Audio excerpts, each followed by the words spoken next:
이번 시간에는 10장 Resource Related and Advanced Linear Scheduling Technique에 대해서 공부하도록 하겠습니다. 자, 기본적으로 여기에서 이 스케줄링 메소드를 9장에 이어서 학습을 하는데요. 두 개의 확장에 대해서 공부를 할 겁니다.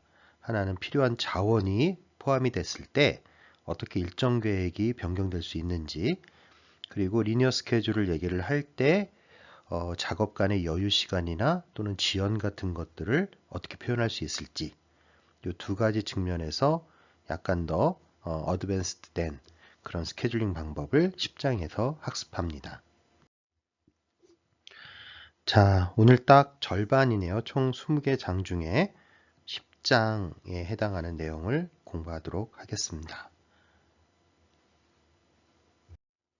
10.1에서는 리소스 스케줄링이라고 해서 일정 계획에 건설업에서 사용되고 있는 자원들이 개입되었을 때 어떠한 변화가 발생하는지에 대해서 살펴보도록 하겠습니다. 자, 기본적으로 건설을 갖다가 우리가 플래닝 하거나 스케줄링 한다고 했을 때 필요한 자원들이 무엇이냐라고 얘기를 하면 대표적인 것들이 바로 자재와 인력과 장비라고 얘기할 수 있을 겁니다.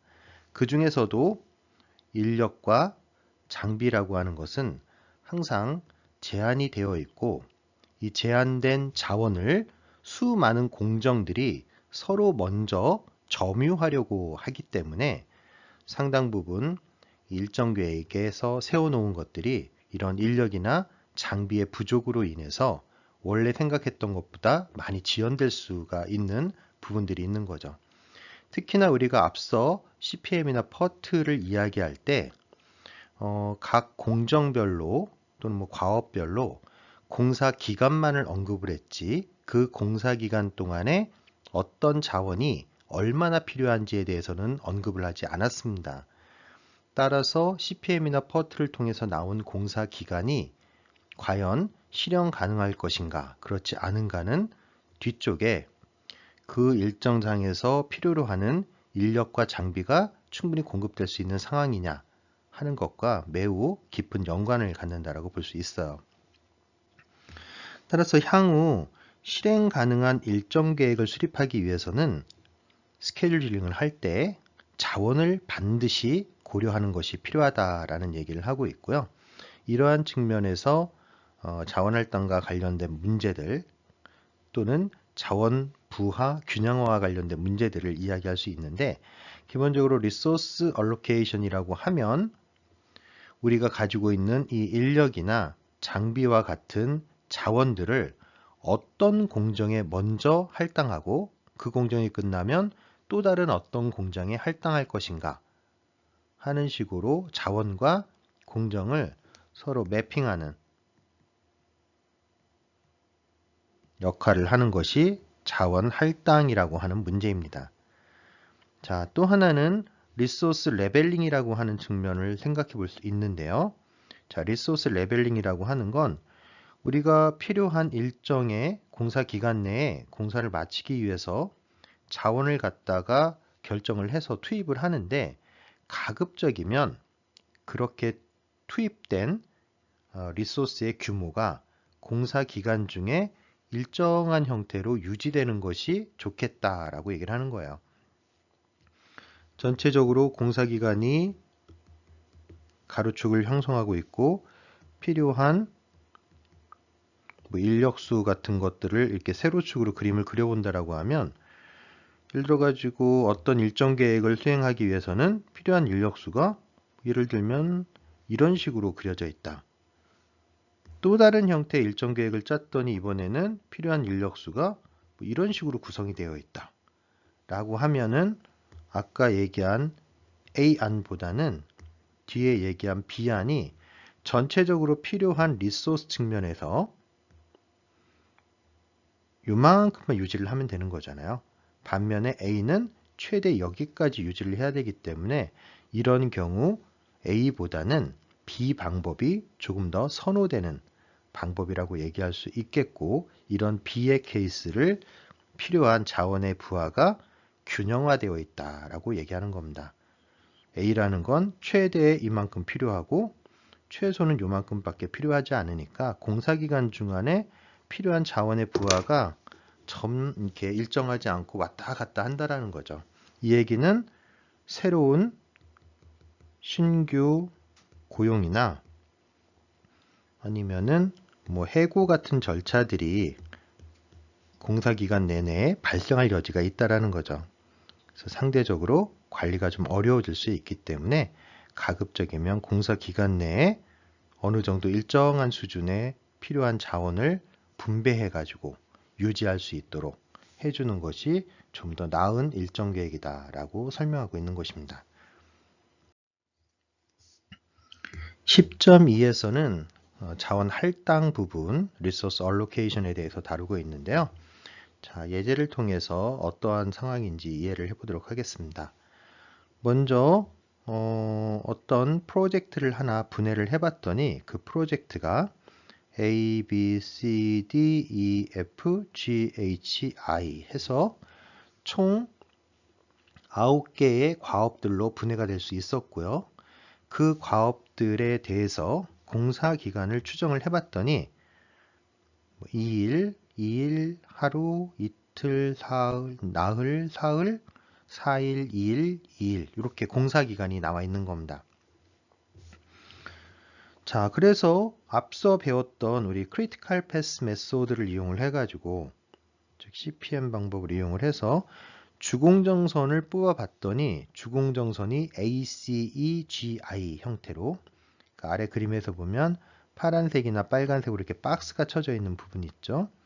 그렇게 주공정선들이 마련이 됐고 기본적으로 이 프로젝트의 공기는 주공정선에 포함된 공기들의 그러니까 과업들의 공기의 합계로서 결정될 수 있으니까 프로젝트의 공기를 결정하기 위해서 주공정선에 있는 작업들의 공사기간을 합쳐봤더니 그게 바로 2일, 하루, 4일, 4일, 2일에서 이 부분이죠. 총 13일이면 이 공사가 마무리될 수 있다라고 이야기하고 있는 것입니다. 여기까지가 우리가 CPM에서 배운 거고 만약에 이제 뭐 작업 시간이 상수가 아니라 변수 형태라면 퍼트 같은 방법을 이용을 해서 분석을 했었죠.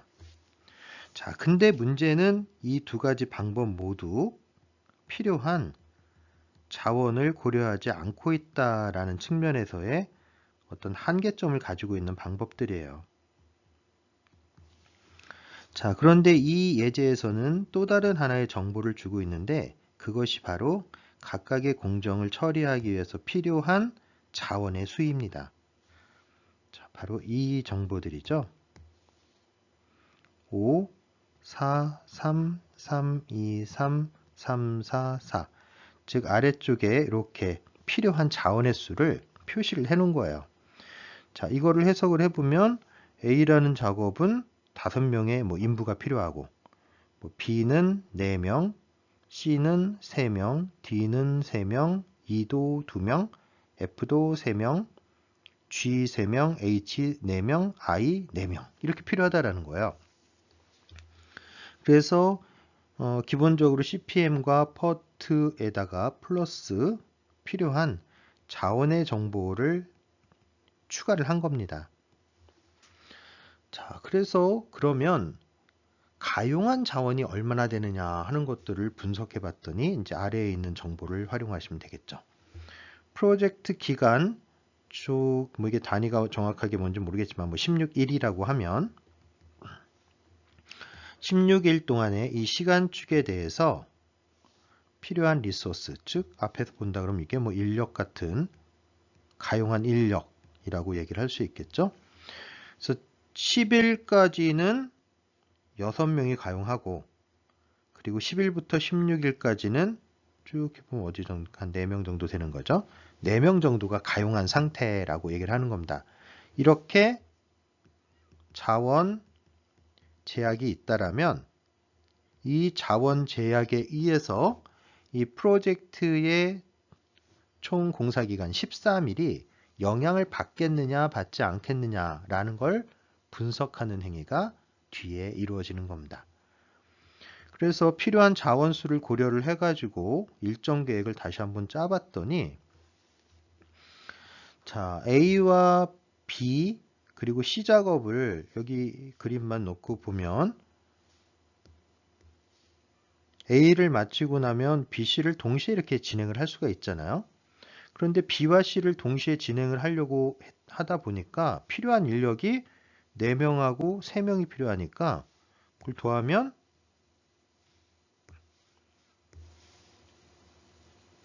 총 7명이 필요하게 되는 거죠. 따라서 B와 C를 동시에 진행을 하지를 못합니다. 왜냐하면 필요한 인력이 이렇게 6명밖에 되지 않으니까. 그래서 그 한계점이 이렇게 존재를 하기 때문에 결국에 B와 C가 이렇게 동시에 진행이 되지 못하고, 즉 C가 여기에 이렇게 올라가지 못하고 뒤로 이렇게 밀려버린 거예요. 그래서 C 작업은 4일에 시작을 하게 되었고요. 뒤에 가서도 쭉 같은 방식으로 순서대로 진행을 해 놓고 봤더니 역시 요 2라고 하는 작업도 원래 요 2라는 작업 보면 여기에서 놓고 보면은 2랑 나머지 작업들하고 이렇게 동시에 진행이 될 가능성이 있잖아요. 그래서 3, 2, 3을 더하면 역시 이것도 7이에요. 전체를 오버하니까 그거를 원래 위치에다가 놓지 못하고 합계가 6 이하로 떨어지는 쪽으로 이렇게 뒤쪽으로 밀어버렸다는 겁니다. 원래대로 한다 그러면 이게 순서가 A, C, E, G, I니까 이 2라고 하는 작업은 C만 완료가 되면 바로 진행을 할 수 있는 거예요. 언제? 자원 제약이 없다면.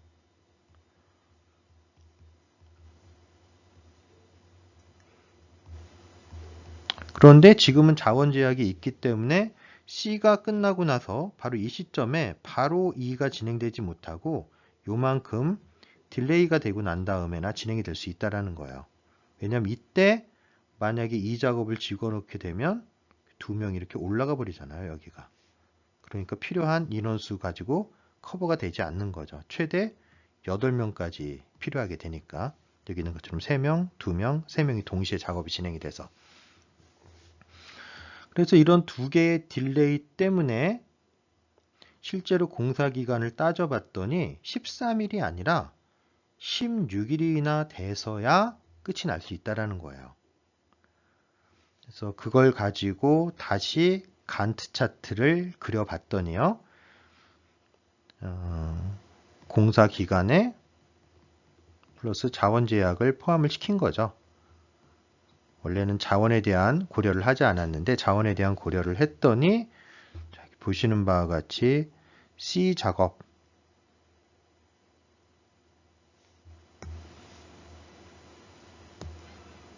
C 작업이 이틀이 지연이 됐고요. 그리고 E 작업이 또 하루가 지연이 돼서 이 C나 E는 전부 다 주공정이잖아요.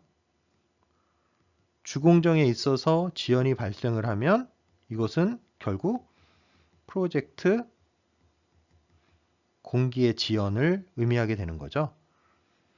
그래서 C 작업이 2일이 지연이 됐고 E 작업이 하루가 지연이 되는 바람에 전체적으로 공사 기간은 3일이 지연이 돼서 원래 13일에 완성이 가능했어야 되는데 자원 제약을 포함을 시켰더니 즉 여기 있는 요 그림이죠. 요 그림을 고려를 했더니 어떤 결과가 벌어졌냐면 3일 지연이 돼서 16일이 돼서야 이 프로젝트가 준공이 될 수 있다라고 얘기할 수 있는 겁니다. 자, 이와 같이 자원의 제약 없이 프로젝트에 대한 공기와 일정 계획을 수립하는 것과 자원의 제약을 포함해서 일정 계획을 수립하는 것들은 기본적으로 차원이 다른 문제인 겁니다. 하지만 결국 프로젝트를 나중에 실질적으로 계획대로 운영하기 위해서는 필요한 자원을 반드시 이렇게 사전에 파악을 해서 현실적으로 실행이 가능한 그런 일정 계획을 수립하는 것이 필요하겠습니다. 따라서 기본적으로 그 단계는 첫 번째 자원 제약이 없다고 생각을 하고 CPM을 문제를 풀고, 두 번째 자원 제약이 어떤지를 파악하고 그걸 바탕으로 자원을 할당하고, 마지막으로 수정된 일정 계획을 수립하는 이런 단계를 거쳐야지만 실현 가능한 일정 계획이 만들어질 수 있다는 겁니다.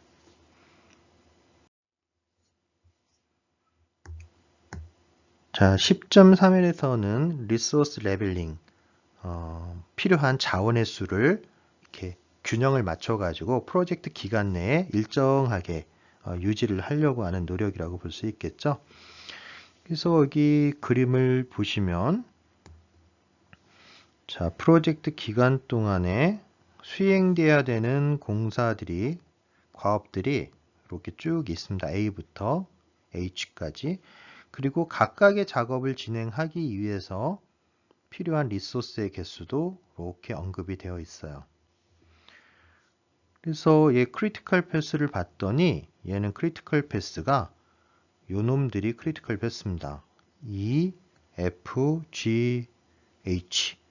그래서 요 놈들이 이제 주공정이 이렇게 있는 거죠. 그래서 주공정을 만약에 이동시키게 되면 전체적으로 프로젝트의 공기가 바뀌어질 수 있기 때문에 얘네들을 이동하는 것은 현실적으로 매우 어려운 문제입니다. 반면에 여기 주공정에 포함되어 있지 않은 나머지 공정들 A와 B, C와 D는 여유 시간이 있기 때문에 충분히 이동을 해서 다른 쪽에서 수행을 할 그 여지가 있다라는 거죠. 즉 조정의 가능성이 있다라는 거예요. 자, 그래서 왼쪽에 있는 지금 왼쪽의 그림은 조정 전이고요. 얘는 조정 후의 모습을 보여주고 있는데, 조정 전의 모습을 가지고 필요한 리소스를 딱 파악을 해봤더니, 자, 지금 0부터 2 사이에는 동시에 진행되는 게 얘랑 얘 이렇게 세 가지죠. 그래서 필요한 개수를 따져봤더니 하나, 두 개, 하나, 두 개 해서 총 4개가 필요하게 되는 거죠. 그 다음에 달라지는 거 여기는 하나 그리고 하나가 필요하니까 하나 해서 3개가 되겠고요. 그 다음에는 얘랑 얘만 수행하면 되니까 하나 해서 2개. 그 다음은 요거 하나만 하면 되니까 하나. 그렇죠? 그 다음에 이제 5라는 시간이 됐을 때가 좀 문제가 될 것 같은데, 동시에 진행되는 게 이렇게 3가지잖아요. 그래서 2개, 2개, 2개가 필요하니까 총 2개 해서 6개가 필요한 이런 시점이 온다라는 거야. 그래서 같은 방식으로 얘를 끝까지 그려보면 필요한 리소스의 숫자가 어떻게 변하게 되느냐, 바로 이런 그림을 띄게 된다라는 거예요. 이게 필요한 선이죠. 최소 1명 필요한 때부터, 이때 1명 필요하죠. 최대 6명 필요할 때까지 이렇게 왔다 갔다 필요한 자원이 좀 변동이 있다라는 거예요. 만약에 우리 프로젝트 기간 중에 인력을 뭐 신규로 채용을 하거나 또는 해고가 불가능한 상황이다 라고 얘기한다면 최대 피크로 필요한 인력을 확보를 해야 되기 때문에 6명까지 확보를 해야 되고, 문제는 그렇게 확보가 되었을 때 어떻습니까? 이 부분은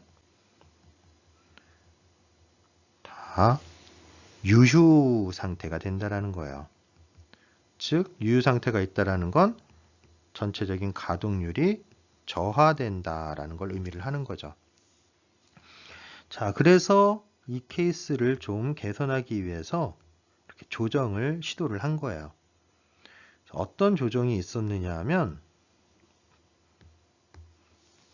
앞서 부공정에 해당하는 애들은 여유 시간이 있기 때문에 이동 가능한 부분이 있다라고 얘기를 했었고요. 그 결과 A라는 거나 B라는 거, C라는 거, 그리고 D는 얼마든지 이동이 가능합니다. 그래서 보시는 바와 같이 A라는 걸 원래 0일에 시작해서 3일에 끝내야 됐던 거를 2일에 시작해서 4일에 끝나는 거로 이렇게 이동을 시킨 거예요.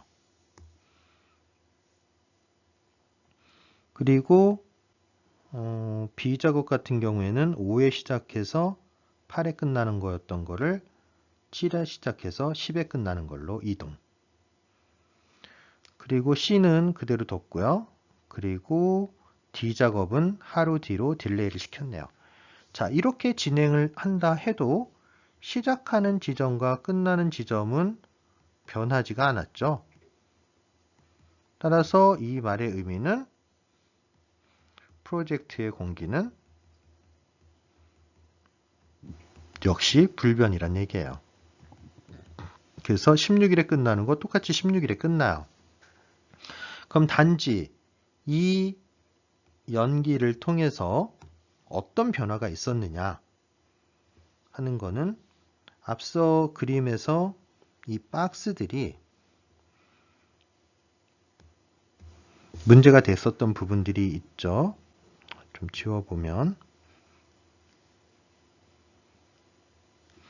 이 박스들이 지금 문제가 있는 박스들이잖아요. 키를 키우고 있는 박스들. 그래서 그 박스들이 다 여기와 여기와 여기로 이동이 돼버린 거예요. 시작 시점과 종료 시점을 바꾸는 바람에.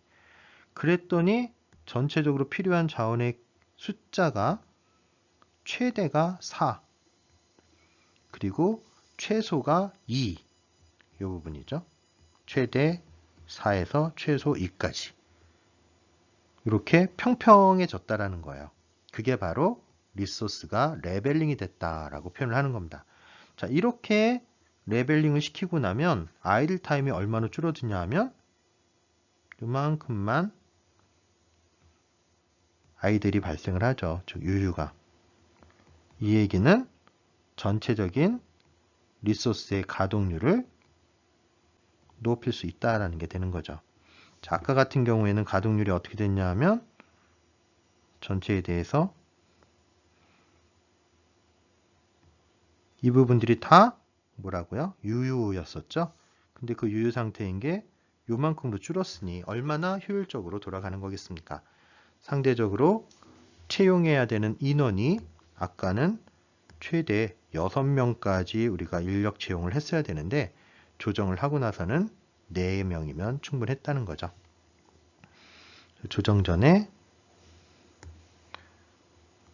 6대 또는 6명 해서 4대로 리소스를 줄일 수 있었다.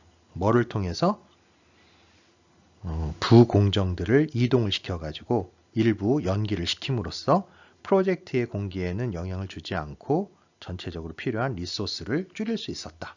이런 게 바로 자원 부하 균형화라고 하는 기법입니다.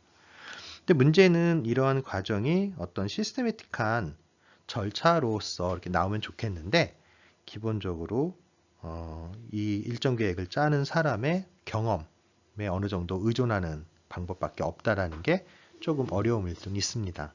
하지만 이러한 조정을 통해서 필요한 자원의 수는 많이 줄일 수 있고 그걸 통해서 유효 시간을 줄이고 결국 생산성을 높이는 그런 개선 효과를 얻을 수 있는 것입니다. 다음은 10.4 공기와 공사 비용 사이에 있는 상쇄관계, 트레이드오프 관계에 대해서 살펴보도록 하겠습니다. 자, 기본적으로 공기와 공사비와 그리고 공사의 범위는 우리 건설관리에서 삼각제약이라고 해서 아주 중요한 메인 관리 포인트가 되는 아이들이죠. 그렇죠? 그런데 문제는 이들 사이에 트레이드오프 관계가 있을 수 있다는 거예요. 트레이드오프라는 건 마치 하나의 이렇게 시소가 존재를 해서 하나가 좋아지면 하나가 나빠지고 또 상대적으로 얘가 나빠지면 얘가 좋아지고 그러니까 둘 다 동시에 좋아지기는 좀 어렵다라는 거죠. 그래서 그런 상황을 빗대서 얘기할 때 트레이드오프 관계가 있다라고 얘기를 하는 건데요. 기본적으로 건설 공사의 일정 계획에서는 공사 기간과 공사비 사이에 트레이드오프 관계가 있다라는 거예요.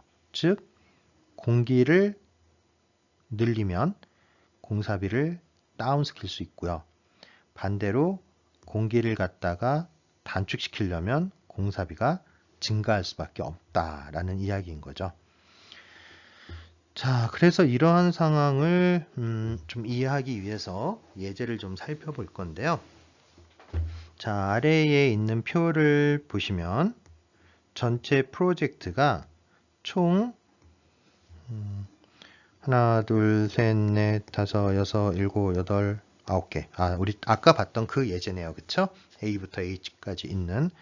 그 중에 A와 C와 E와 G와 I는 주공정을 구성하고 있고, 나머지는 부공정, 주공정선에 끼지 않는 공정들이죠. B나 D나 F나 H 같은 경우엔 두 개가 이렇게 구분이 좀 될 수가 있겠습니다.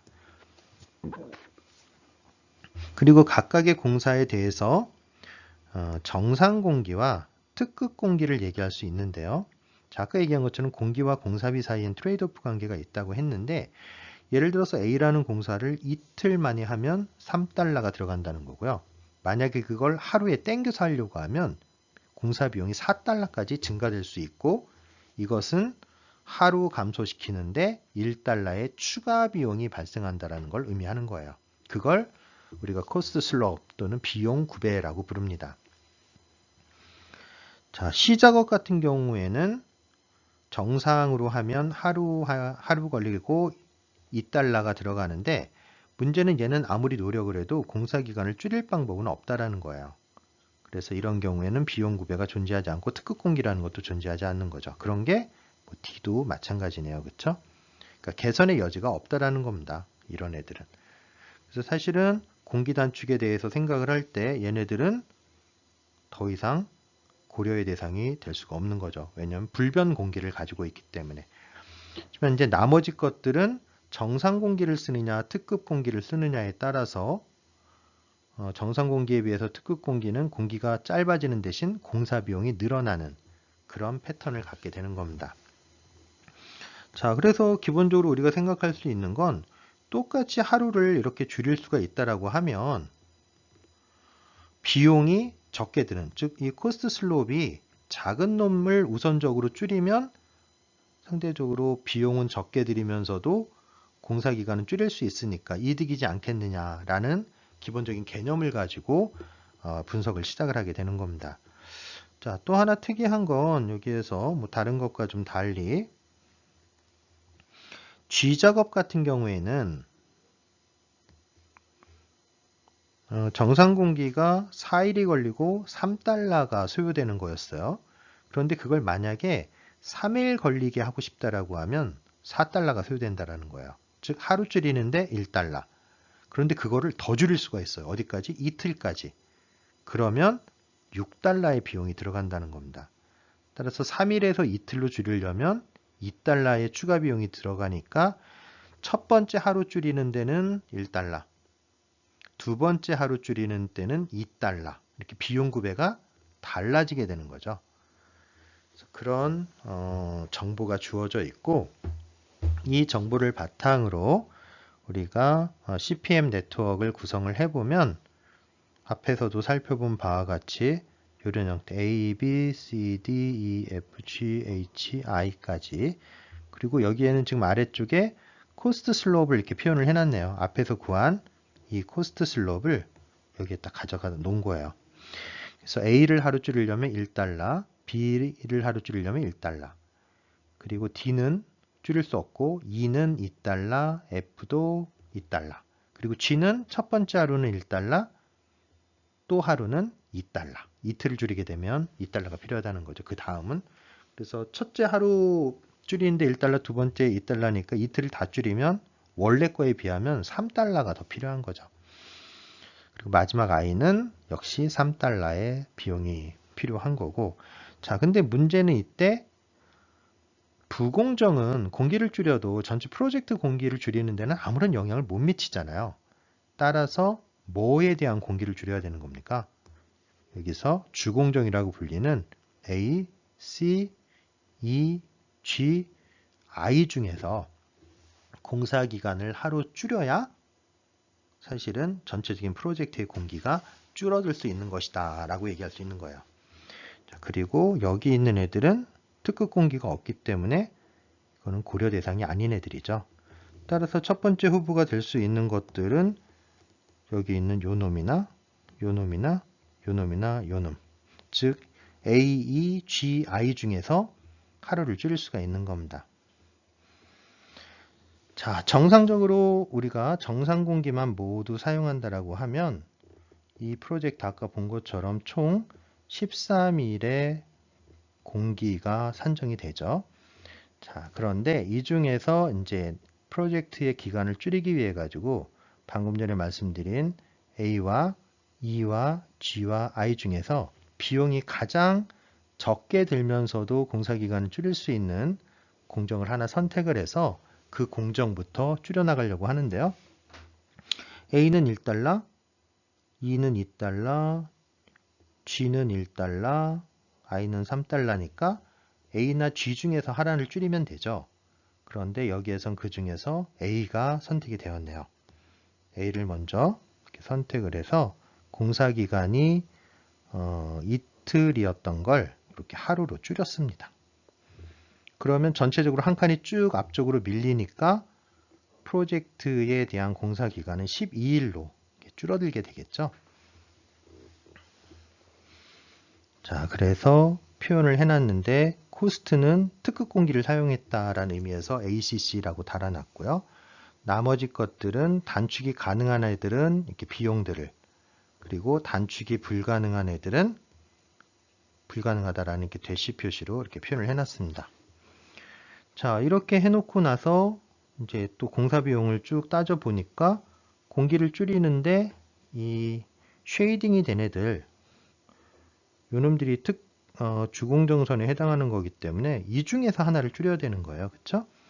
근데 얘는 불가능하고 얘는 2달러, 그리고 얘는 첫 번째 거에 1달러잖아요.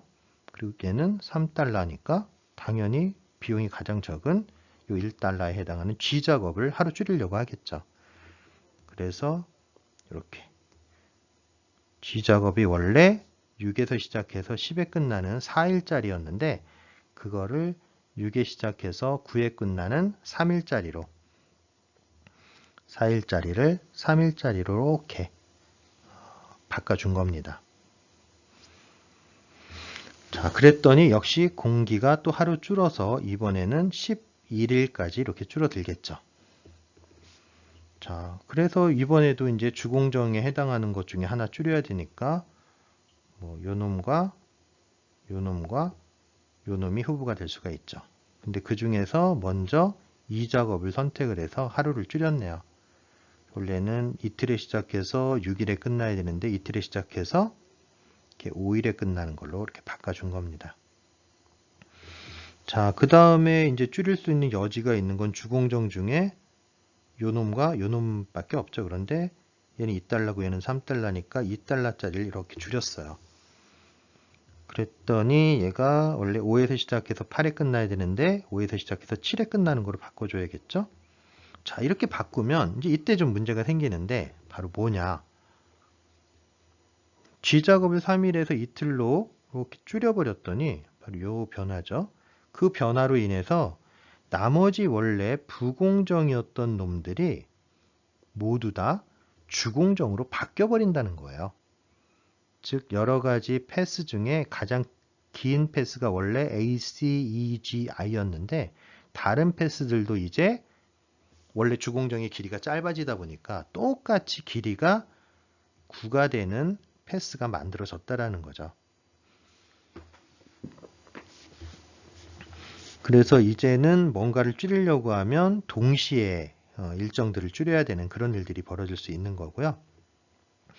자, 마지막 단계에서는 이제 주공정 중에 줄일 수 있는 게 있어야 되는데 여기 보면 뭐 1달러짜리가 있고 여기 2달러짜리가 있긴 하죠. 그런데 걔네들을 줄이면 예를 들어 가지고 B공정을 하루를 줄이게 되면 걔와 맞춰 가지고 C공정을 하루 또 같이 줄여야 되는데 여기 보시면 B와 C가 동시에 줄어야지 공사기간이 줄어드는 거죠. 이 관계를 보면. 그런데 C는 불가능하고 아니면 C와 D를 갖다가 동시에 줄여야 되는데 CD가 모두 다 불가능하니까 얘는 더 이상 줄일 수 없는 놈이 돼버리는 겁니다. 그리고 여기 있는 F는 2달러니까 줄여볼 수가 있는데 문제는 F를 줄이려고 하면은 2라고 하는 놈 같이 줄여야 되는데 왜냐면 2와 F가 이렇게 같이 있으니까요. 2와 F가 동시에 있는데 동시에 줄일 수가 없어요. 왜냐하면 얘는 특급 공기가 존재하지 않으니까. 따라서 F만 줄이는 건 아무 의미가 없잖아요. 왜냐면 F를 줄인다고 하면 얘만 이렇게 줄어드는 거고 얘 크리티컬 패스가 그대로 있으니까 전체 공사기간은 9일에서 줄어들지가 않는 거죠. 그래서 정말 마지막으로 남은 대안은 오로지 이제 마지막에 있는 요 I를 갖다가 3일에서 원래 얼마입니까? 이게 그러니까 이틀에서 하루로 줄여주는 그런 형태의 변화밖에 남은 게 없는 거죠. 그래서 이 2일짜리를 1일짜리로 변경을 했고 최종적으로 공사기간은 8일까지 줄어들게 된 겁니다.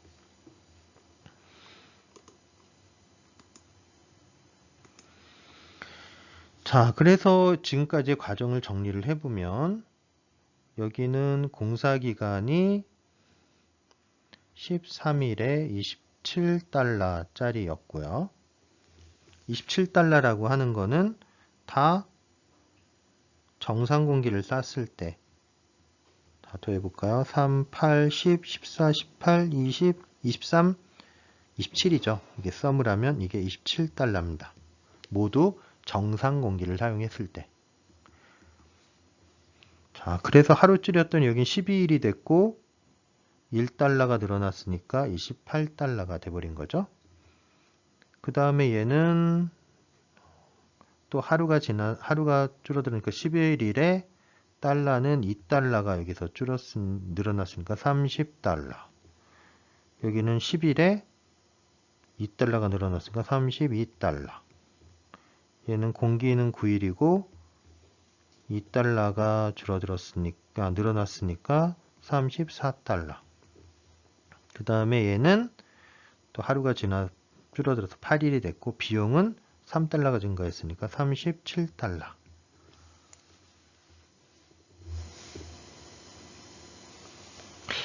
그래서 계산이 잘못됐나요? 어디서 잘못됐죠? 한번 볼까요? 원래 27달러, 28달러. 이게 1달러 늘어난 거죠? 제가 잘못 썼습니다. 다시 쓰겠습니다. 29달러, 31달러, 33달러, 그 다음에 36달러 이렇게 된 거죠. 그래서 그것들을 시간축과 코스트축에 대해서 XY 플라팅을 해보면 여기 있는 원안부터 시작을 해서 여기가 원안이죠. 그리고 1, 2, 3, 4, 5 포인트를 이렇게 잡아보면 1, 2, 3, 4, 5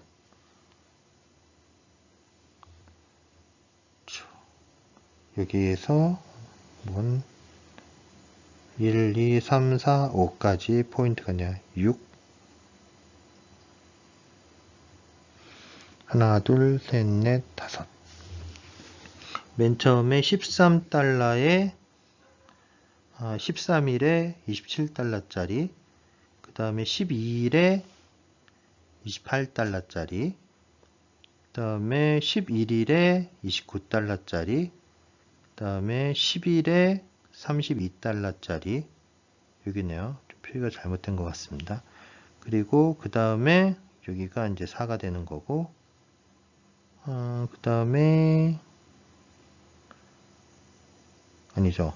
10일에 31달러 됐습니까? 10일에 31달러 이거네요. 자, 여기까지가 3이고 1, 2, 얘가 3. 이거 좀 헷갈리게 얘가 표기를 해놨어요. 이게 원안이고 얘가 1이고 얘가 2고 얘가 3이고 4는 아까 여기 있죠. 9일에 33달러 9일에 33달러 요게 4안이 되는 거고 요게 5가 되는 겁니다. 6은 없어요. 좀 표기가 잘못되어 있습니다. 자, 정리할게. 헷갈릴 수 있으니까 요게 1이고 얘가 2고 얘가 3이고 얘가 4고 얘가 5인 겁니다. 그리고 6은 없어요. 그래서 이런 식으로 그래프를 그려놓고 결국 이 그림을 완성해 놓고 봤더니 아까 전에 뭐라 그랬습니까? 공기와 공사비 사이에는 트레이드 오프 관계, 즉 상쇄 관계가 있다라고 얘기를 했는데 맞죠? 하나가 좋아지면 하나가 나빠지잖아요. 공기가 짧아지면 공사비가 늘어나고 공기가 길어지면 공사비가 줄어드는. 그래서 결국 1번, 2번, 3번, 4번, 5번과 그리고 원안, 즉 총 6개의 대안이 있는데 그 중에서 그 공사 환경에 가장 적합한 놈을 하나 선택을 해서 그 놈으로 진행을 하면 그게 최적 공기와 최적 공사비가 될 수 있는 겁니다. 자, 근데 이건 또 어떻게 결정할 수 있냐면 사실 여기에서는 이 공사비를 따질 때 아마도 직접 공사비만을 따졌을 텐데요. 간접 공사비가 또 있죠. 그래서 간접 공사비는 통상 공기가 짧아지면 비용도 짧아지는 경향이 있습니다. 그래서 그림을 그려보면 사실은 간접비까지 포함을 해서 그림을 그리면 공사기간이 이렇게 있고 여기가 코스트가 있다라고 했을 때 직접비는 지금 여기 있는 것처럼 공기가 짧아지면 짧아질수록 공기가 길어지면 길어질수록 이렇게 같이 줄어드는 그런 형태를 띠지만 이게 이제 직접비의 형태가 되는 거죠. 근데 중요한 건 여기서 우리가 고려하지 않았던 간접비 부분을 고려를 하면 간접비는 이렇게 생겼다라는 거예요. 공사기간이 길어지면 뭐 현장도 유지해야 되고 본사도 유지해야 되고 뭐 여러 가지 기본적인 관리 비용들이 공사 기간에 비례해서 소요가 되기 때문에 간접비는 공사 기간에 이렇게 비례하는 형태로 만들어집니다. 그래서 결국 전체 비용은 이 직접비와 간접비를 합산한 게 총 비용이 되니까 두 개를 합산해 버리면 사실은 그래프가 이 합산의 그래프는 이런 형태가 나온다고 볼 수 있어요. 그래서 그 합산의 비용이 가장 작아지는 부분, 여기가 최적 공기가 되는 거죠. 그래서 그 부분은 우리 교과서에는 언급되지 않았는데요. 조금 더 이제 확장을 하면 그런 이야기들까지도 진행을 해볼 수가 있겠습니다. 자, 지금까지는 이제 주로 퍼트 CPM과 관련된 이야기들을 좀 진행했다라고 하면요. 지금부터는 리니어 스케줄링에 대한 얘기들을 좀 진행을 해볼 건데 뭐 앞서서도 우리가 리니어 스케줄링 방법을 배운 적이 있었죠. 하지만 여기에서는 이제 그것보다 약간 더 자세하게 변형이 된 상세화된 그런 형태의 리니어 스케줄링 방법에 대해서 공부를 해보려고 해요. 일단 10.5에서는 어떤 이야기들을 다루고 있냐면 공사의 진도를 체크할 수 있는 단위들이 있는데 예를 들면 그게 뭐 길이라든가 면적, 부피, 무게, 개수 뭐 이런 것처럼 다양한 형태의 단위를 이용을 해서 공사의 진도가 어느 정도 진행되었는가 하는 것들을 표현할 수 있다는 겁니다. 예를 들어서 도로 공사를 한다면 길이로, 철골 공사를 한다고 하면 무게로, 그리고 수전 공사를 한다라고 하면 개수로 진도를 갖다가 파악을 할 수 있다는 거죠. 근데 이런 경우 공종이 서로 달라지면 이 진도를 체크하는 단위도 달라지게 되죠. 근데 이 진도를 체크하는 단위가 달라지면 공종에 뭐 수백 개, 수십 개가 되면 너무나도 많은 관리 포인트들이 생길 수가 있다는 거죠. 어떤 거는 길이로, 어떤 건 면적으로, 어떤 건 부피로, 어떤 거는 무게로, 어떤 거는 개수로 뭐 이래야 되니까. 그래서 공통으로 진도를 체크할 수 있는 어떤 그런 단위들, 메저가 있지 않을까라고 사람들이 고민을 하다가 그렇다면 모든 것을 일반적인 단위로 좀 바꿔서 해보자. 예를 들면 이 길이나 면적이나 부피나 개수를 돈으로 환산해서 또는 전체 대비 몇 퍼센트나 진행이 됐느냐를 이용을 해서 그래서 이 부분들을 예전에는 공종별로 다 다른 단위로 진도를 뽑았다라고 하면 지금에는 금액이나 아니면 준공률이라고 하는 두 가지로 모두 다 환산을 해서 공통된 메저를 이용을 해서 진도를 체크를 하면 좋겠다라고 생각을 하게 된 거죠.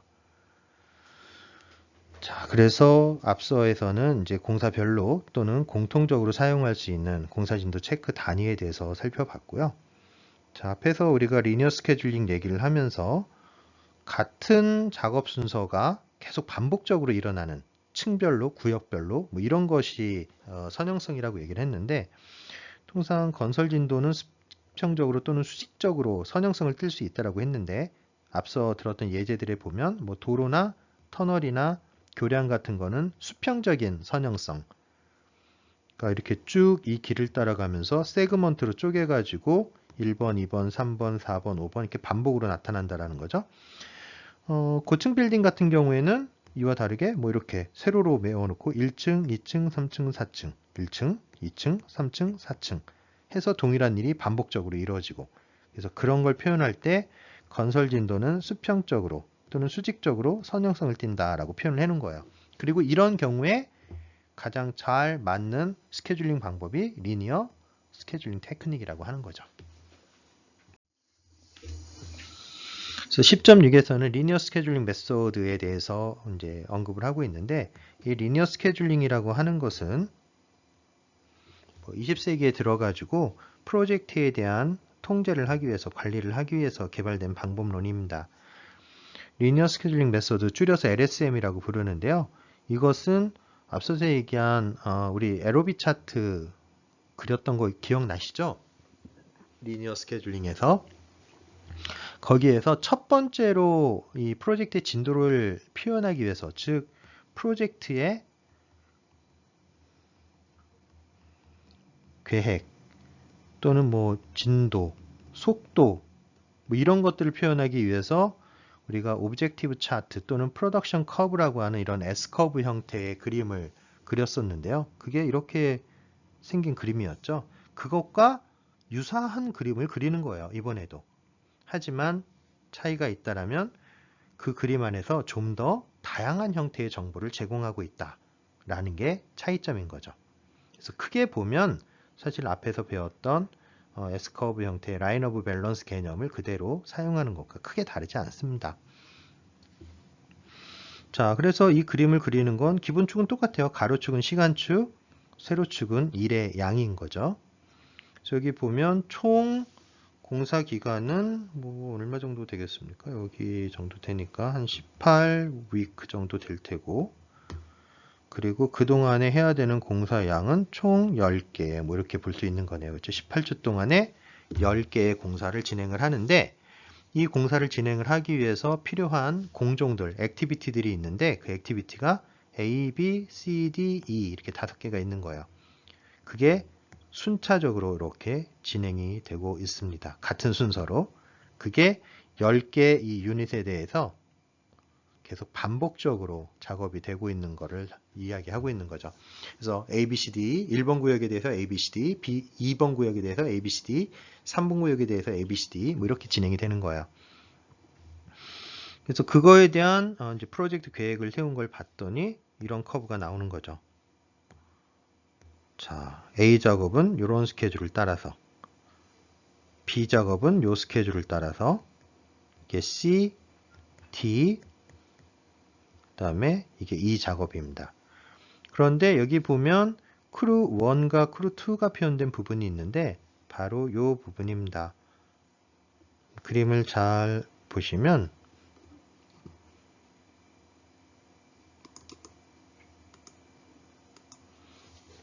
이게 B 같은 경우에는 색깔을 좀 분리를 해서 표현을 하면 진하게 된 것들과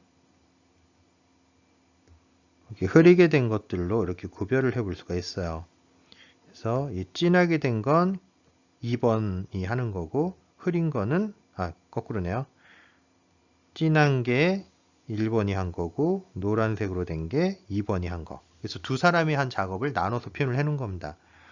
마찬가지로 이 작업도 마찬가지인데요. 이는 큐르 1 첫 번째 인부가 하는 게 이 작업들이고요. 두 번째 인부가 하는 게 이 작업들이었습니다. 그리고 나머지는 하나의 선으로 다 표현이 되어 있죠. 그래서 1번 크루, 그러니까 즉 한 사람이 단독으로 진행을 한다는 거죠. 이렇게. 그리고 A 작업 같은 경우에는 지금 초반에는 좀 천천히, 중간엔 빨리, 후반부에 갈수록 더 빨라지는 전형적인 S커브 형태를 띠는 거고요. B나 E는 단속적으로 작업이 진행되는 걸 알고 있고, 그리고 C는 이렇게 연속으로 작업이 진행이 되는데 그 진도가, 즉 시공 속도가 동일하다는 걸 알 수 있어요. 근데 반면에 E 작업 같은 경우에는 지금 초반에는 좀 느리죠. 기울기가 낮다가 뒤쪽으로 갈수록 기울기가 가파지니까 느리게 하다가 빠르게 하게 된다라는 걸 그림을 보면 알 수가 있습니다.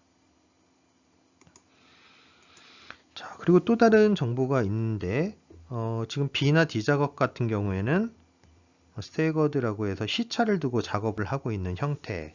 그러니까 하나의 작업이 끝나고 나서 바로 연속으로 진행이 되는 게 아니라 단속적으로 작업이 진행되고 있기 때문에 그림이 이렇게 끊겨서 나타나게 되는 거죠. 자, 그리고 작업과 작업 사이에 이 가로축으로 이렇게 틈이 이렇게 보여주고 있는데요. 이 얘기는 A 작업을 마치고 B 작업을 시작하는 데까지 요만큼의 시간이 남아 있다라는 거예요. 요만큼이. 그걸 버퍼라고 표현하고, 그리고 B와 C 사이의 간격을 이렇게 따져보면 이게 B와 C 작업 사이의 여유 시간이에요. 그거는 다 이런 것도 다 나타낼 수가 있는 거죠. 이렇게. 자, 그래서 이 부분은 전부 다 여유 시간이라고 해석을 해볼 수가 있겠습니다. 자, 그리고 이 작업을 보면 또 다른 정보가 보이기도 하는데요. 초반에 좀 느리게 진행이 된다라고 했잖아요. 원래 이게 시작점이고 여기가 끝나는 점이라면 그냥 컨티뉴어스하게 진행을 쫙 하면 같은 시공 속도로,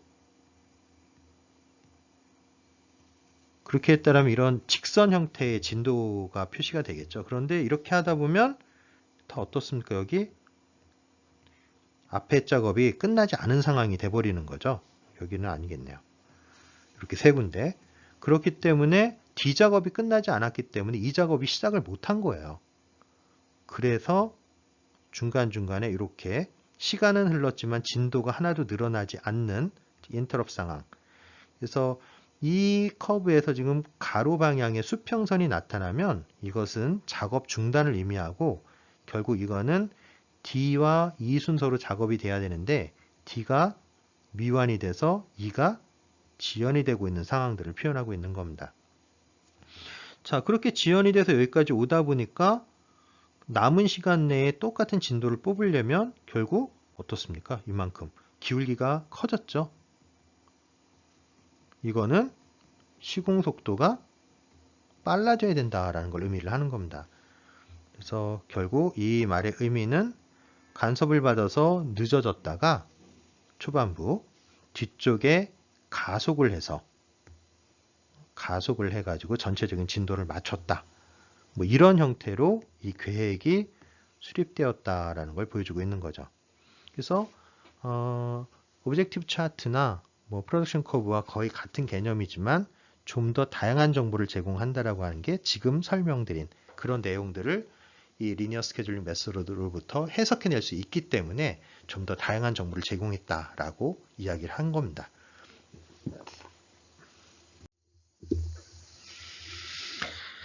자, 10.6에서는 라인 오브 밸런스 퀀티티라고 불리는 에러비 Q 차트를 보여주고 있는데요. 앞에 그림하고 뭐 아주 비슷합니다. 그런데 앞에 거와 좀 달라진 거는 대각선을 이용을 해가지고 하나의 공정을 표현을 할 때 그 공정을 이렇게 패곡선으로 이렇게 묶어버렸다라는 거예요. 자, 앞에는 그냥 직선 하나였잖아요. 근데 그것들이 A공사, B공사, 자, C공사, 아이고, C공사가 아니네요. A공사, B공사, 제가 잘못 표기했습니다. 다시 표현하겠습니다. A공사, 자, 이거가 나타내는 게 A공사고요. 자, B공사를 나타내는 건 여기서부터 여기까지입니다. 여기는 요만큼. 그리고 C공사, 요만큼이죠. 그쵸? 그리고 D공사,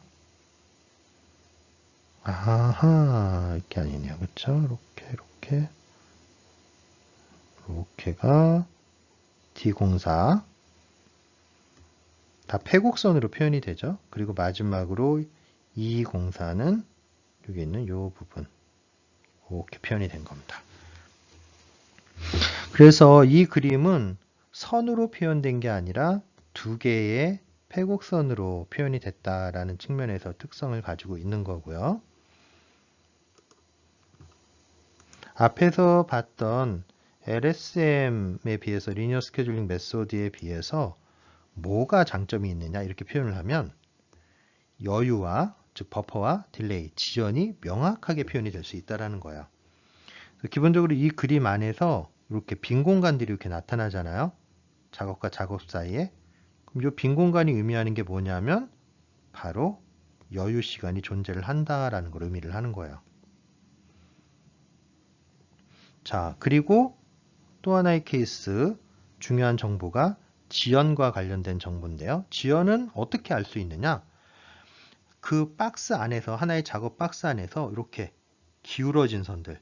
다 여기 보면 선이 이렇게 90도로 위로 올라가잖아요. 나머지는 다. 이렇게. 그런데 여기만 유독이 이렇게 기울어진 선들이 나타난다는 거예요. 이렇게. 자, 이렇게 기울어진 선들이 나타난다는 건 앞의 작업, 즉 D에 의해서 간섭을 받아가지고 이 작업이 지연되었습니다. 라는 거를 나타내 주는 거예요.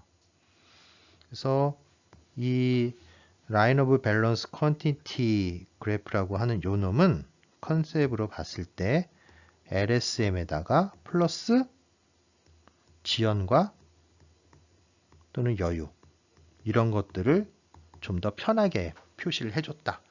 뭐 이런 거라고 해석을 해볼 수 있겠습니다.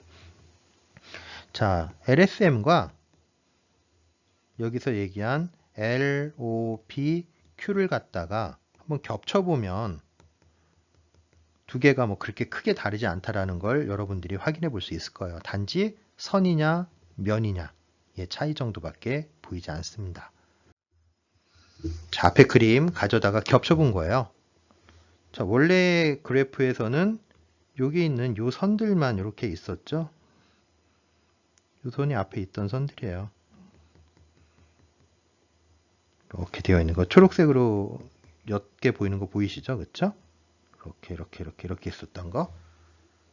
자, 그런데 그거를 갖다가 다 왼쪽으로 보내서 어떻게 했어요? 다 패곡선으로 만들어 버렸죠? 그래서 결국 이 두 개의 그림은 동일한 정보를 나타내는 것인데 앞서도 말씀드렸다시피 여유와 지연을 좀 더 명확하게 표현할 수 있는 방법론이다 라고 해석해 볼 수 있는 것이죠. 자, 10.7에서는 이런 선형성을 가지고 있는 프로젝트에 대한 사례 분석을 하나 소개하고 있는데요. 이 사례는 10층짜리 사무실 건물을 짓는 그런 프로젝트예요. 그런데 10층짜리 건물이긴 한데 여기 보시는 바와 같이 아래쪽에 언더그라운드 지하층이 하나, 두 개가 존재를 하고요. 그리고 맨 위층에 보면은 루프에 펜트하우스가 이렇게 있어요. 그리고 중간에 하나, 둘, 셋, 넷, 다섯, 여섯, 일곱, 여덟, 아홉, 10개 층에서 10개 층이 있다라고 얘기를 하는 거죠. 그래서 따지고 보면 지하층 2개와 지상 10층 그리고 펜트하우스까지 해가지고 총 13층의 높이를 갖고 있는 건물이고요. 길이는 뭐 125 리니어 푸트니까 뭐 여기 0.3을 곱해 보면 되겠네요. 그럼 대략 한 뭐 36m 정도 뭐 이 정도 되는 거고 높이도 나와 있네요. C 3분의 1 정도 하면 한 50m 정도 높이를 갖는 그런 건물이라고 볼 수 있겠습니다. 그래서 이 건물을 건설을 하는데 필요한 공종은 총 18개로 구분을 해놨네요. 1번부터 쭉 해서 18개의 공종이 계속 반복적으로 진행이 되는 거예요. 몇 번? 13번이겠죠. 아무래도 지층부터 시작해서 루프층까지 하니까 13층이라고 하는 게 이제 반복의 대상이 되는 거고, 이 안에서 1번부터 18번 공정이 동일한 순서로 13층에 대해서 반복 수행을 한다라고 얘기를 하는 거죠. 그래서 여기까지 나눠서 보면 여기까지가 이제 지하 2층까지의 공사를 하는 부분이고요. 그리고 이 부분이 이제 10층짜리 건설을 하고, 그리고 펜트하우스 공사하는 것까지, 그리고 여기까부터는 이제 공통 작업들, 층별로 상관없이 모든 층에 공통으로 필요한 작업들 이렇게 구분을 해놨고요. 거기에 이제 이게 액티비티들, 과업들이라고 볼 수 있겠고, 그 과업에 대해서 프로덕티비티니까 시공량이 나와 있네요. 그렇죠? 단위 시공량, 그러니까 시공 속도에 대해서 언급을 하고 있고, 필요한 자원들 언급하고 있고, 총 공사량, 그래서 그걸 바탕으로 공사량을 시공 속도로 이렇게 매치를 해보면 이 공사 기간이 나오겠죠. 그래서 이걸 바탕으로 이제 크리티컬 패스 메소드 같은 걸 써도 되고, 퍼트를 써도 되고, 그리고 우리가 조금 전에 배웠던 LSM이라고 하는 걸 이용을 해서 스케줄을 작성할 수도 있다라는 거예요.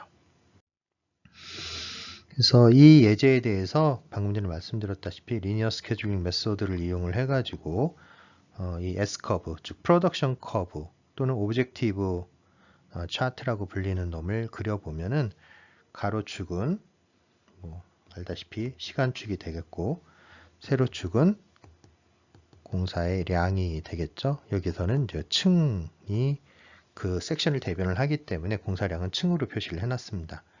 그리고 시간이 총 64위크 정도로 표시를 해놨네요. 근데 그거를 그림을 지금 두 개로 잘라 그려서 잘 보이지가 않기 때문에 이 두 그림을 제가 좀 합쳐 봤는데요. 자, 이런 형태로 그림을 그릴 수가 있겠습니다.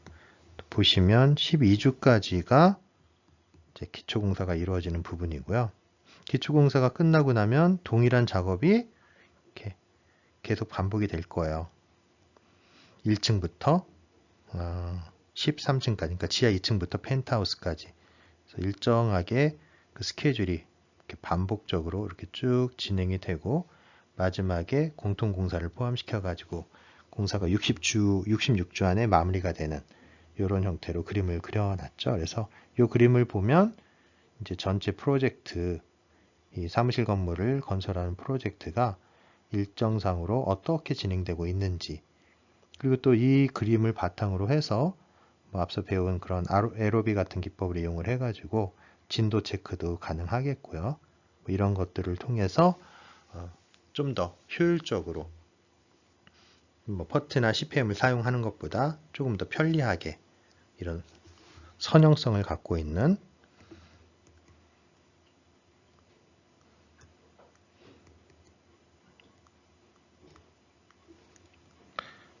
선형성을 가지고 있는 그런 프로젝트들에 대해서는